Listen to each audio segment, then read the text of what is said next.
ಅಲಿ ಖಾನ್ ಮಹಮೂದಾಬಾದ್ ಮತ್ತು ಸೋನಮ್ ವಾಂಗ್ಚುಕ್ ಈ ಇಬ್ಬರ ಪ್ರಕರಣಗಳನ್ನು ಗಮನಿಸಿದ್ರೆ ನಮ್ಮ ದೇಶದ ಕಾನೂನು ವ್ಯವಸ್ಥೆ ಮತ್ತು ರಾಜಕೀಯ ಸೇಡಿನ ಅಸಲಿ ಆಟ ಹೇಗಿರುತ್ತೆ ಅನ್ನೋದು ಬಯಲಾಗುತ್ತೆ ನೋಡಿ.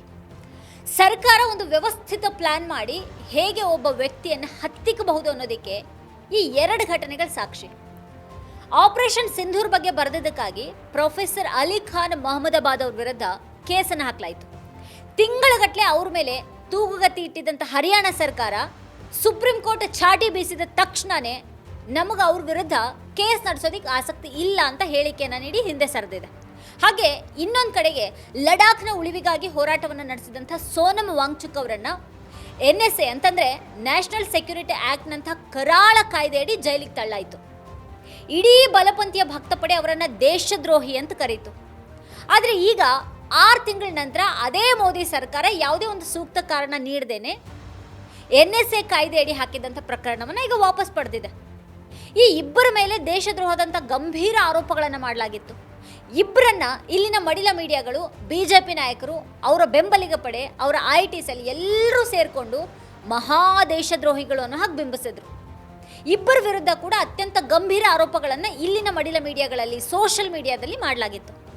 ಅವರಿಬ್ಬರ ವಿರುದ್ಧದ ಅಪಪ್ರಚಾರ ಅದು ಯಾವ ಮಟ್ಟದಲ್ಲಿತ್ತು ಅಂತ ಅಂದರೆ, ಪ್ರೊಫೆಸರ್ ಮಹಮೂದಾಬಾದ್ ಅವರನ್ನು ಅವರ ವಿಶ್ವವಿದ್ಯಾಲಯವು ಕೂಡ ನಡು ನೀರಲ್ಲೇ ಕೈ ಬಿಟ್ಬಿಡ್ತು, ನಮಗೂ ಹಾಗೆ ಅವ್ರ ಬರಹಗಳಿಗೂ ಯಾವುದೇ ಸಂಬಂಧನೇ ಇಲ್ಲ ಅಂತ ಕೈ ಎತ್ತಿಬಿಡ್ತು.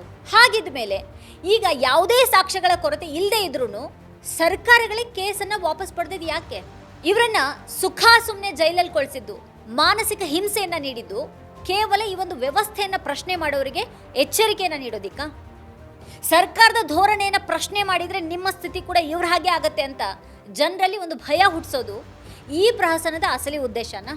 ಒಬ್ಬ ವ್ಯಕ್ತಿಯ ಮೇಲೆ ಕೇಸನ್ನು ಹಾಕಿಬಿಟ್ಟು ಆತನನ್ನು ದೇಶದ್ರೋಹಿ ಅಂತ ಬಿಂಬಿಸಿ ತಿಂಗಳುಗಟ್ಟಲೆ ಜೈಲಿನಲ್ಲಿಟ್ಟು ನಂತರ ಏನೂ ಇಲ್ಲ ಅಂತ ಬಿಡುಗಡೆ ಮಾಡೋದಿದೆಯಲ್ಲ, ಇದು ಆ ಒಬ್ಬ ವ್ಯಕ್ತಿಗೆ ಮಾಡುವಂಥ ಅನ್ಯಾಯ ಮಾತ್ರ ಅಲ್ಲ, ಇಡೀ ಪ್ರಜಾಪ್ರಭುತ್ವಕ್ಕೆ ಮಾಡುವಂಥ ಅವಮಾನ ಇದು.